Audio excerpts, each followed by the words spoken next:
Au début de l'histoire, un leader de parti expulse Lloyd, notre protagoniste, de son groupe. Une scène du passé montre Lloyd enfant. Son professeur lui enseigne la magie de feu et lui demande d'essayer. Elle lui annonce qu'en cas d'échec, il n'aura pas de dîner ce soir. Après cela, elle s'en va. Dans la scène suivante, Lloyd persévère, finit par maîtriser la magie et court retrouver son professeur pour lui montrer ses progrès. La flamme qu'il génère est faible. Son professeur le félicite brièvement, souffle sur la flamme pour l'éteindre, puis utilise la magie de feu contre lui pour le brûler. Elle lui explique que c'est ainsi que l'on utilise cette magie et qu'il a encore beaucoup à apprendre. Ensuite, elle lui montre une magie qui permet de faire jaillir de l'eau du sol. Elle lui demande de reproduire la technique. Lloyd tente l'exercice. L'eau ne sort pas, mais le sol s'humidifie légèrement. Il est heureux et montre fièrement le résultat à son professeur. Une fois de plus, elle le félicite, puis lui jette une grande quantité d'eau dessus pour lui montrer la bonne façon de faire. Elle lui répète qu'il a encore beaucoup à apprendre. Lloyd tente ensuite la magie du vent. Il parvient à faire voler quelques feuilles. Son professeur souffle dessus et les disperse aussitôt. Puis Lloyd utilise la glace pour créer une statue à l'image de son professeur. Il lui demande son avis. Elle lui répond qu'elle aime beaucoup. Ensuite, elle prend le contrôle de la statue, la fait grandir et soulève Lloyd dans les airs. La glace fond, Lloyd tombe au sol. Malgré cela, il garde espoir et dit qu'il continuera à s'entraîner même s'il manque de force. Ces paroles réjouissent son professeur. Plus tard, son professeur est ivre. Son état s'aggrave. Lloyd utilise une magie de soin pour la guérir. Elle se sent mieux, se lève et le félicite pour sa maîtrise de la magie de soin. Elle le serre dans ses bras et le remercie. Lloyd lui demande s'il a été utile. Il attend une réponse. Son professeur se redresse et annonce qu'il est temps de reprendre l'entraînement. Elle l'emmène immédiatement s'exercer à nouveau. Dans une scène suivante, le professeur de Lloyd lit un livre avec inquiétude. Lloyd arrive et lui dit que le dîner est prêt. En rangeant le livre, elle le laisse tomber. Lloyd le ramasse et remarque qu'il commence à briller. Il s'évanouit aussitôt. Son professeur ne s'occupe pas de lui tout de suite, elle ramasse d'abord le livre. Surprise, elle affirme que cette fille a le potentiel pour devenir l'élu. Elle se retrouve ensuite seule avec le livre. Elle dit que si tel est le destin de Lloyd, alors il doit suivre cette voie. Elle rejoint Lloyd, qui dort toujours. Elle pense qu'elle ne le laissera pas répéter ses propres erreurs. Elle l'embrasse, lui lance un sort et affirme que Lloyd ne doit jamais avoir une confiance excessive en lui-même. Plus tard, elle lui parle de la magie blanche. Elle lui explique qu'un mage blanc utilise sa magie pour le bien des autres. Lloyd utilise cette magie pour faire mûrir un fruit et demande comment il a fait. Son professeur le félicite mais ajoute que la magie de soin ne suffit pas. Elle utilise alors sa propre magie pour faire pousser un arbre entier, rempli de feuilles et de fruits. Elle affirme que c'est ainsi que doit fonctionner la magie de soin. Ensuite, elle se vante et s'en va. Pendant ce temps, Lloyd dit que son maître est incroyable. Dans une autre scène, elle lui explique que certains peuples bestiaux utilisent une magie particulière pour contrôler les monstres. Lloyd découvre une magie ancienne dans un livre. Il montre le passage à son professeur. Elle lui interdit de l'étudier.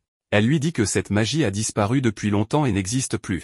Lloyd reprend alors son entraînement. Il tente d'invoquer son bâton rapidement, mais il est trop lent. Son professeur invoque son propre bâton et frappe les pieds de Lloyd. Elle lui dit qu'il doit apprendre à aller plus vite et qu'il est encore très inexpérimenté. Elle lui ordonne de ne jamais être paresseux dans son entraînement.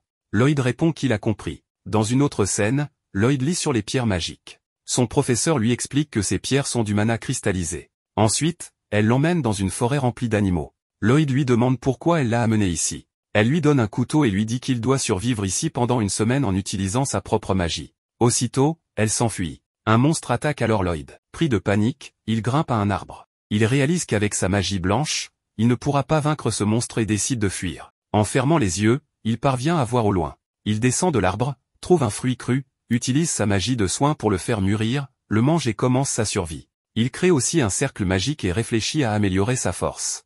Il progresse et continue d'apprendre. Il se dit qu'il doit améliorer ses capacités de recherche pour trouver de la nourriture plus vite. Un peu plus tard, une énorme araignée apparaît. Lloyd s'excuse auprès d'elle et lui explique qu'il est entré sur son territoire par erreur. L'araignée le poursuit. Lloyd court, mais sa vitesse est limitée. Il pose le pied sur un cercle magique et sa vitesse augmente. Il réussit à fuir. Une semaine plus tard, Lloyd revient chez lui mais s'évanouit en arrivant. Son professeur l'accueille et lui souhaite la bienvenue.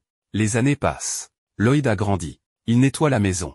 Il découvre des livres sur une ville. Il demande à son professeur s'il peut les prendre. Elle accepte. Plus tard, alors qu'il est en train de balayer la chambre, son professeur lui dit qu'elle crée un sort pour ralentir le vieillissement et qu'il doit venir avec elle. Dans une autre scène, alors qu'il s'occupe du linge, son professeur revient et lui demande de l'aider à améliorer la magie de soin. Elle l'entraîne de force. Ils mangent ensemble. Son professeur a soudain une nouvelle idée concernant une magie inédite. En l'écoutant, Lloyd devient inquiet. Elle expérimente beaucoup avec lui et ne lui laisse même pas le temps de dormir. À force de tout ce qu'il vit, Lloyd devient de plus en plus inquiet. Il regarde à nouveau le livre sur la ville. Dans la scène suivante, le professeur vient chercher Lloyd pour faire des expériences, mais elle ne le trouve pas. Il ne reste que le livre. À ce moment-là, on comprend que Lloyd a quitté la maison et se trouve désormais en ville. Lloyd découvre une foule de personnes. Il remarque à quel point l'ambiance est différente. Il a faim, alors il achète une miche de pain. Il constate qu'il n'a plus du tout d'argent. Soudain, un papier se colle à son visage. Il s'agit d'une annonce pour recruter des aventuriers. Quelqu'un observe Lloyd à distance, voit ce qui se passe, puis s'éloigne. Dans la scène suivante, Lloyd rejoint une équipe. Ils affrontent un monstre qui devient furieux et commence à tout détruire autour de lui. Lloyd remarque que ses compagnons faiblissent. Il utilise alors sa magie pour renforcer tout le monde. Personne ne se rend compte qu'il en est la source. Le monstre frappe, mais une fille bloque l'attaque avec son bouclier. Elle remarque que le coup était très faible. Elle comprend qu'il se passe quelque chose d'étrange. Les autres membres de l'équipe en profitent pour immobiliser le monstre. Le chef de l'équipe lance une attaque et parvient à le tuer. Toutes les filles accourent pour féliciter le leader et déclarent qu'il est devenu un véritable héros. Pendant ce temps, Lloyd souffle un peu et dit qu'au moins, ils ont accompli la mission. La fille au bouclier le regarde silencieusement. Dans la scène suivante, la troupe rentre en ville. La foule les acclame. Tout le monde dit que le héros Allen a vaincu un monstre très puissant. Un peu plus tard, ils partagent les récompenses. Le leader donne très peu d'argent à Lloyd en précisant que c'est à cause de son rendez. Lloyd accepte la somme avec le sourire, sans protester. Allen propose ensuite d'aller boire. Lloyd refuse poliment en expliquant qu'il ne boit pas. Il s'éloigne. Les autres filles critiquent son attitude. Le leader répond qu'ils peuvent facilement remplacer Lloyd. Il ajoute que les mages blancs ne servent à rien pendant les combats, qu'ils ne sont que des figurants. Dans la scène suivante, on apprend que l'homme qui surveillait Lloyd s'appelle Will. Il se rend auprès du professeur de Lloyd. Il l'informe que Lloyd a rejoint le groupe des héros. Le professeur lui répond qu'elle lui doit déjà beaucoup. Elle estime que le moment est venu pour Lloyd de découvrir les vrais combats. Selon elle, tant qu'il ne devient pas arrogant, il ne court aucun danger. Will lui demande si elle regrette toujours cet événement. Elle confirme qu'elle ne veut plus jamais refaire la même erreur. Will raconte qu'à l'époque, le seigneur démon a tout sacrifié pour voler un grimoire. Il a combattu et vaincu tout le monde dans le but d'obtenir ce grimoire. Une magie ancienne est alors utilisée. Elle permet de ramener à la vie toutes les personnes tuées par le seigneur démon. Parmi elles, le professeur de Lloyd apparaît et serre Lloyd dans ses bras. Elle explique que c'est grâce à Sibyl, qui a utilisé cette magie ancienne au prix de sa vie. Dans la scène suivante, le groupe de Lloyd devient célèbre pour avoir vaincu de puissants monstres. Un conteur raconte l'histoire du monde. Il explique que le Créateur l'a formé et a laissé une preuve de son existence, les Saintes Épées, trésor national de la nation sacrée. L'une d'elles a choisi un homme, l'un des 4 héros. Il s'agit d'Allen, le chef de l'équipe de Lloyd. La suite montre que le groupe lutte contre un autre monstre. Lloyd utilise à nouveau sa magie pour renforcer ses compagnons. Allen en profite pour tuer la bête. Un peu plus tard, la fille au bouclier discute avec Allen. Il la trouve très studieuse. Elle lui dit qu'elle ressent des sensations étranges lorsque son bouclier reçoit des attaques. Allen lui répond qu'il est impressionné par sa propre force, puis il s'assoit. La fille remarque qu'il ne s'entraîne plus et le lui fait remarquer. Allen, confiant, affirme qu'il n'en a pas besoin car il est déjà le plus fort. Des soldats se reposent au bord d'une rivière. Soudain, un marqueur de golem attaque. Les gardes préviennent Allen que les soldats à la frontière ont été tués. Ils expliquent que cette zone servait aussi de route de contrebande. La mission leur est donc confiée en urgence. Allen prend la situation à la légère. Il dit qu'il suffit de vaincre quelques golems et que ce sera facile. Le groupe arrive près d'un passage. Allen demande à Lloyd s'ils doivent entrer. Lloyd sent quelque chose et confirme. Il pénètre dans la zone et commence à affronter plusieurs golems. Mais à chaque victoire, un nouveau golem apparaît. Cela agace Allen. Il se plaint que les golems arrivent sans arrêt. Lloyd remarque un homme et déclare qu'il s'agit d'un démon. C'est lui qui contrôle les golems. Il attire l'attention sur une pierre magique dans le bâton du démon. Son compagnon demande de quoi il s'agit. Lloyd explique qu'il s'agit d'une forme très rare de mana cristallisé. La fille au bouclier s'adresse alors au démon en l'accusant de contrôler les golems. Lloyd lance à nouveau son sort pour renforcer l'équipe. Il demande à la fille nommée Lulu de tirer sur le mage. Mais le démon s'est réfugié à l'intérieur. Lulu hésite. Lloyd insiste. Elle tire une flèche qui traverse une pierre et touche le démon. Son bâton tombe. Lloyd demande à une autre fille, Mia, de récupérer le bâton. Elle le téléporte directement dans les mains de Lloyd, qui pose un seau dessus. Allen se met en colère. Il demande à Lloyd qui il croit être pour agir ainsi. Il rappelle qu'il est le leader. Soudain, un golem attaque. Allen se prépare à combattre. Lloyd l'arrête et explique que le golem n'est plus contrôlé par la pierre magique. Il est devenu imprévisible et le combat serait trop risqué. Allen refuse d'écouter et engage l'affrontement. Le golem s'apprête à frapper Allen violemment. Lloyd utilise sa magie pour augmenter sa vitesse et pousse Allen sur le côté. L'attaque est évitée de justesse. Allen ne le remercie pas. Il s'énerve contre Lloyd et lui ordonne de ne plus se mettre en travers de son chemin. Puis il élimine le golem. Ensuite, Allen annonce à Lloyd qu'il le renvoie de l'équipe. Il estime qu'il ne fait rien d'utile, que Sheena assure seule les soins et que Lloyd ne sert à rien. Lloyd reconnaît qu'il est inutile. Allen lui dit qu'il peut partir. Lloyd s'en va en silence, pendant que les autres continuent de le rabaisser. Lloyd entre dans la guilde et demande à rejoindre une équipe, mais il essuie plusieurs refus. Il devient triste. Cela fait 3 jours qu'il cherche, sans succès. À ce moment-là, il entend une fille supplier la réceptionniste. Elle dit qu'ils ont besoin d'un mage blanc gratuit pour le lendemain. La réceptionniste lui répond que ce n'est pas possible. La fille insiste et demande qu'on lui propose quelqu'un, peu importe qui. La réceptionniste lui parle alors de Lloyd. En l'entendant, la fille s'approche de lui et lui demande s'il est un mage blanc. Lloyd confirme. Elle lui demande avec qui il est venu. Il répond qu'il est seul et sans emploi. La fille est ravie. Elle lui prend la main et l'emmène avec elle.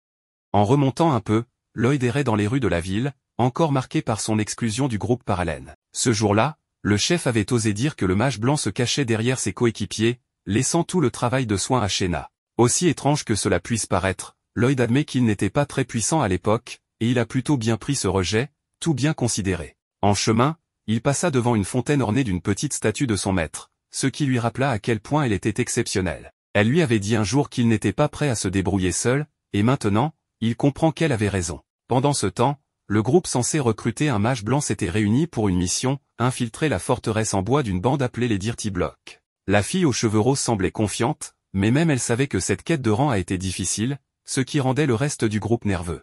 Bien sûr, ces aventuriers étaient puissants, mais l'ennemi était nombreux, expérimenté et extrêmement organisé. Ce ne serait pas un combat facile. Cependant, les attaquants n'étaient pas venus pour rien. Ils étaient également bien coordonnés. Quand la mage avait besoin de couverture, l'archer éliminait ses cibles sans faille. Quand la guerrière risquait d'être prise en embuscade par derrière, le tank intervenait, levant son énorme bouclier juste à temps pour la sauver. Et pour couronner le tout, une coéquipière à l'arrière renforçait constamment ses alliés. Avec une simple amplification physique, ils parvinrent à dominer l'ennemi et à triompher. Réalisant que tout s'effondrait, le chef survivant de la bande commença à planifier sa fuite, mais il se retrouva rapidement acculé par les aventuriers, tous portant l'insigne de leur rang. Sans issue, le chef des bandits décida de tout miser et invoqua un énorme golem de pierre pour affronter les aventuriers. Il savait que contre un corps rocailleux comme celui-ci, les sorts et les flèches ne feraient pas grand-chose.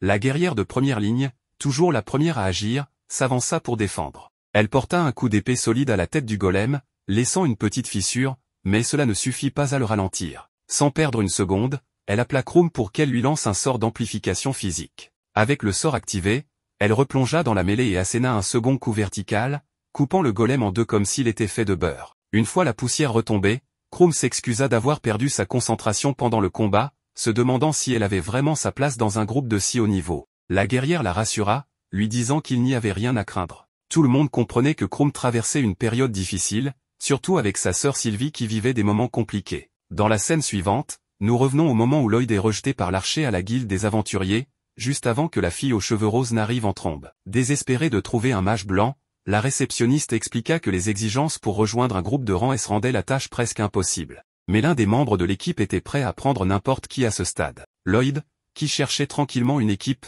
fut désigné par le personnel et littéralement traîné hors de la guilde par la fille, qui le tira par le bras jusqu'à rejoindre le reste du groupe. Surpris de voir Yui revenir si vite de sa chasse au mage blanc, surtout sans même connaître le nom du garçon, elle lui demanda de se présenter. Un peu gêné, Lloyd s'exécuta.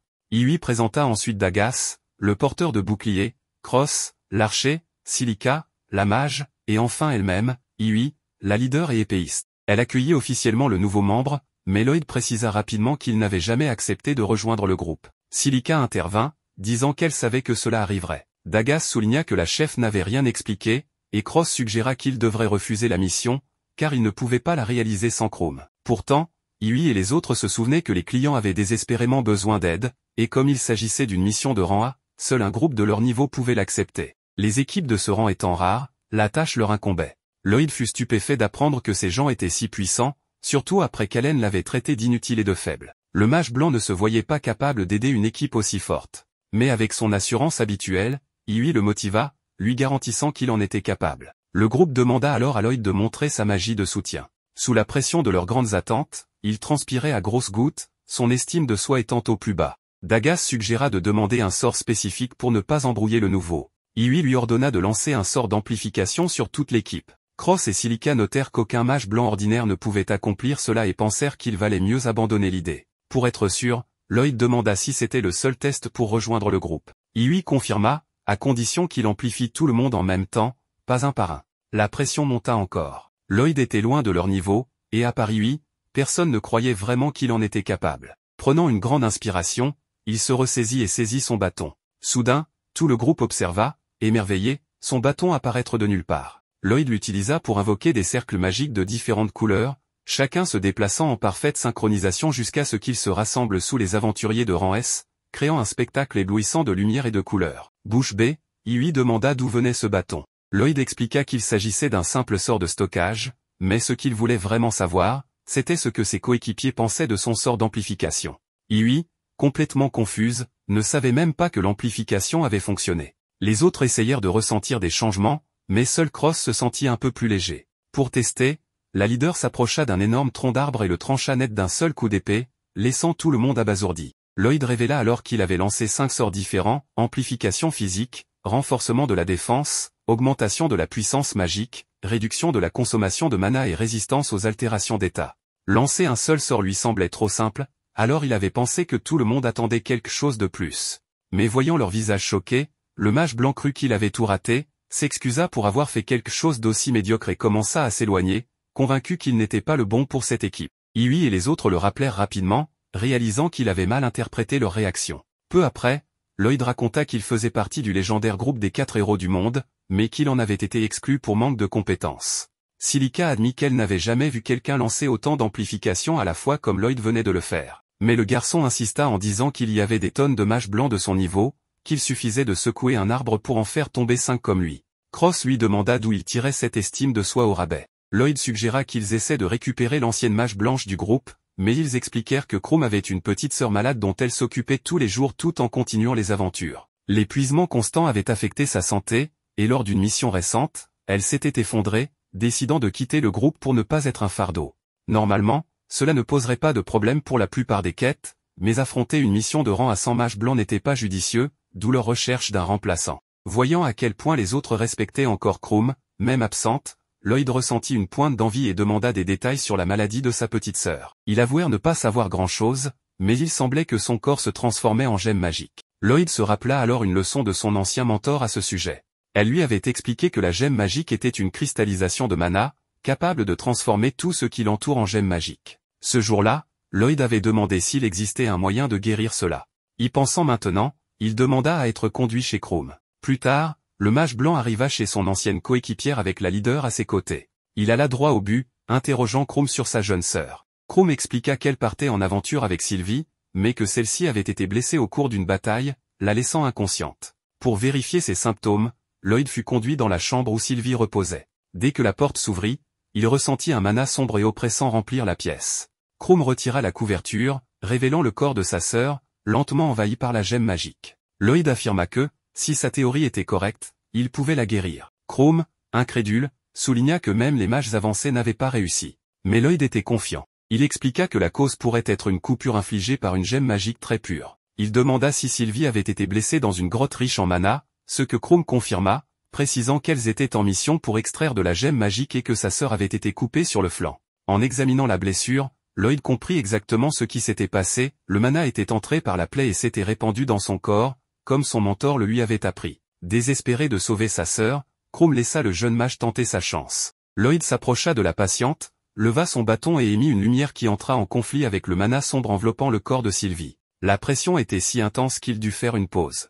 Il expliqua qu'il utilisait une version inversée du sort de transfert de mana, extrayant le mana de Sylvie pour le reconfigurer. Il précisa que la transformation en gemme magique progressait car le mana était hors de contrôle, et qu'il devait le réduire au minimum. Sans cela, tout traitement serait inutile. Lloyd commença alors à utiliser un sort de soin, mais pas n'importe lequel, une version défectueuse qui consommait peu de mana, lui permettant d'absorber davantage de mana de Sylvie tout en la soignant. Au milieu de tout cela, Iwi demanda si c'était difficile, et Chrome répondit que difficile ne suffisait pas à décrire ce que Lloyd faisait. Utiliser des sorts qu'il avait lui-même créés et lancer 2 types de magie à la fois était déjà impressionnant, mais ce qui était vraiment stupéfiant, c'était sa capacité à supporter un tel flux de mana. Aucun humain ordinaire ne pourrait y parvenir. Le processus de guérison continua, et Iwi observa, émerveillé, les parties du corps de Sylvie qui redevenaient normales. Bientôt, une fois son corps entièrement restauré, Lloyd arrêta la procédure, à bout de souffle, épuisé. Sylvie se réveilla enfin, voyant le visage en larmes de sa sœur à ses côtés, ce qui fit sourire Lloyd et Hughie. Après cet exploit miraculeux et dangereux, Krumm remercia sincèrement Lloyd, promettant de reprendre les aventures avec sa sœur une fois que Sylvie serait complètement rétablie. Avant que Lloyd ne parte, Krumm lui dit qu'elle était convaincue qu'il pouvait diriger le groupe, ayant prouvé de quoi il était capable. Lloyd rappela qu'il n'était pas un membre officiel, se jugeant pas assez compétent.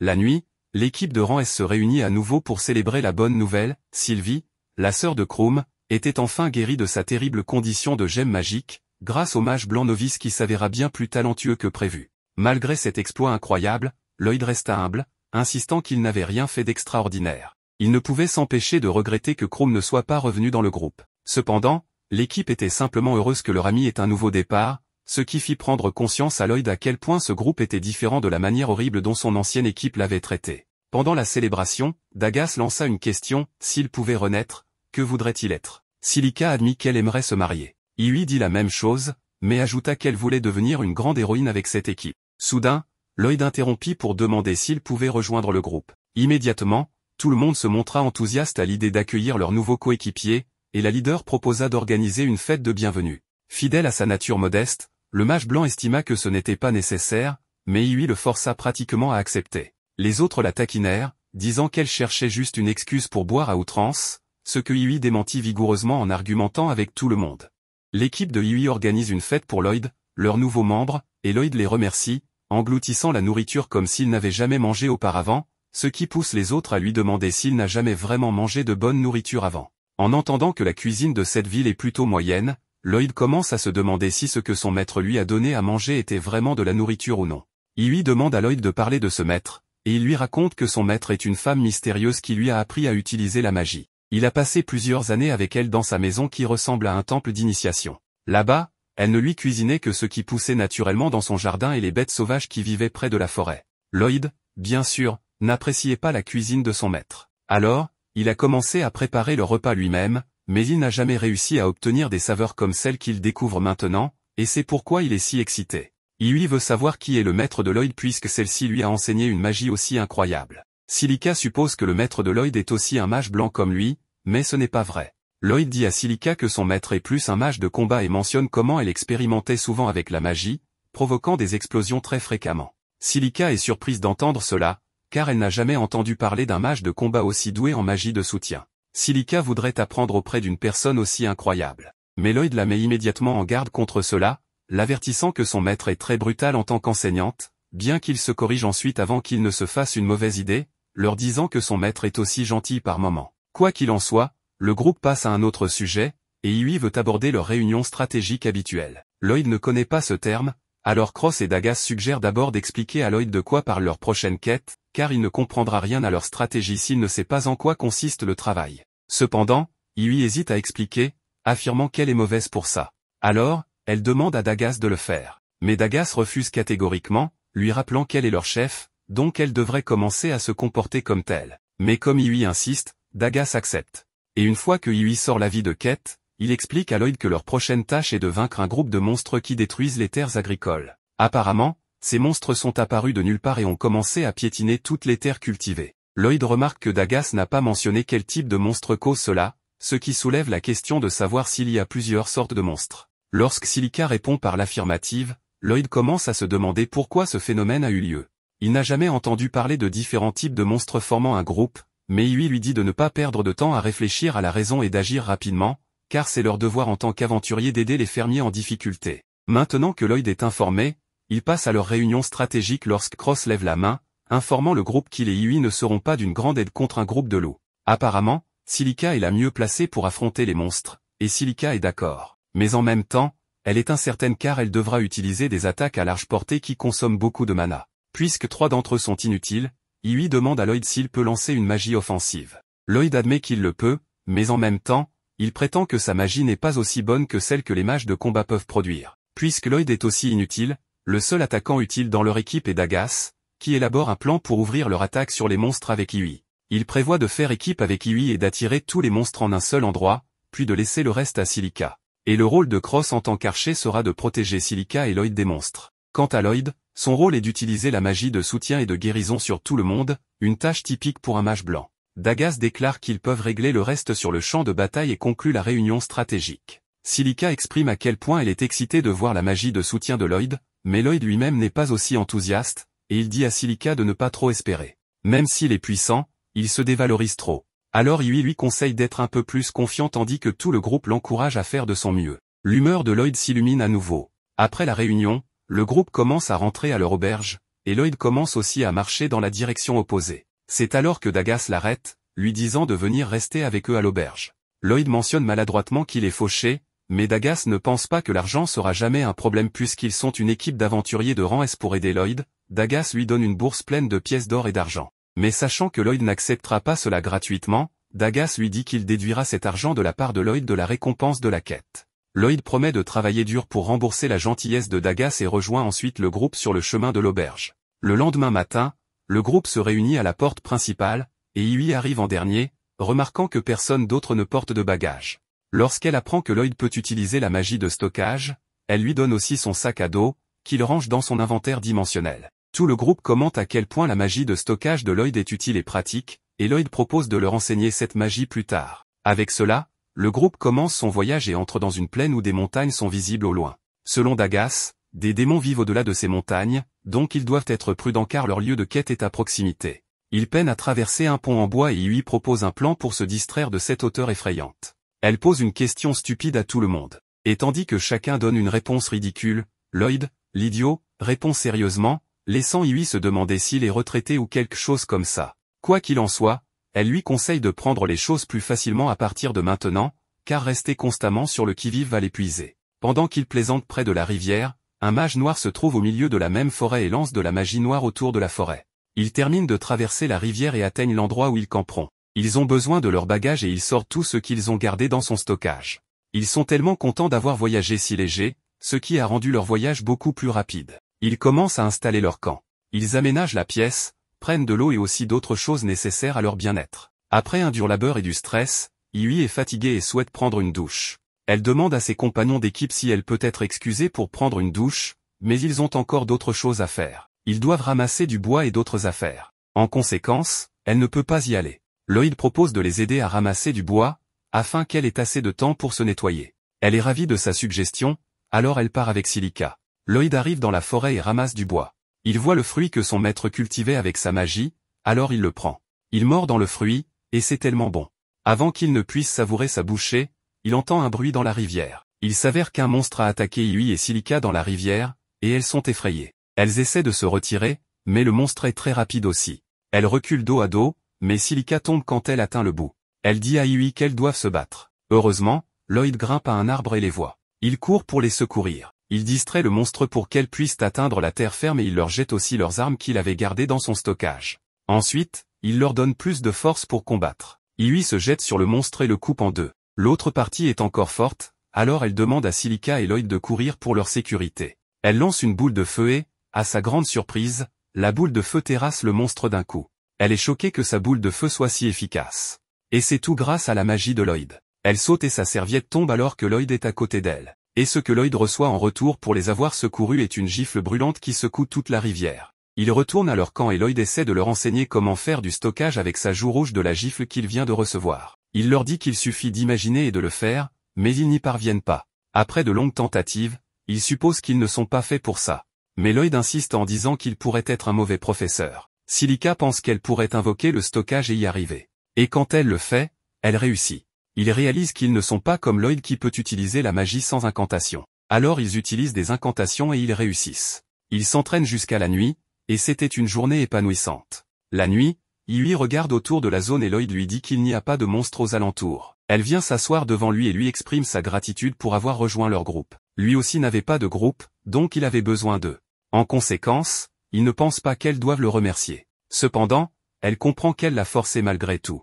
Il lui demande pourquoi elle est si intéressée par cette quête, et elle lui répond calmement que cela lui rappelle sa ville natale. Quand elle était jeune, sa ville natale a été attaquée par des monstres et elle a été la seule survivante. Elle se souvient avoir vu des corps autour d'elle et elle imagine que la ville traverse la même chose, donc elle doit aider. Elle considère aussi qu'ils ne mangent probablement pas bien non plus. Lloyd voit soudain que des monstres sont autour. Il la fait taire et lui demande de réveiller les autres. Ils vont dans la forêt et voient plusieurs Paorak autour. Ils se demandent tous où les Paorak vont.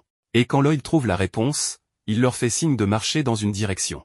Il sait que les Paorak réagissent au bruit. Alors il leur demande de rester silencieux. Pendant qu'ils marchent, Iui marche par erreur sur un bâton et le bruit attire l'attention des Paorak qui commencent à les poursuivre. Ils courent aussi vite que leurs jambes le permettent, mais ils ne vont pas loin car l'un des monstres saute devant eux et se place sur leur chemin. Ils sont au milieu du danger et doivent se battre. Ils invoquent le stockage et sortent leurs armes. Mais avant qu'ils ne puissent même combattre, les monstres utilisent leurs toiles pour jeter leurs armes. Pour empirer les choses, les monstres les entourent de toiles au point qu'ils ne peuvent plus bouger. Ils se demandent ce qu'ils vont faire et Lloyd suggère qu'ils pourraient retenir les monstres à un endroit pendant qu'ils combattent. Il invoque sa magie et immobilise les monstres. Ainsi, Iui prend son épée pour se battre et il récupère aussi l'arme de Silica. Iui utilise son épée pour couper toutes les pattes des monstres pour les maintenir au sol. Et alors qu'elle saute sur le dernier monstre, Lloyd demande à Silica de combattre aussi, ainsi que Cross.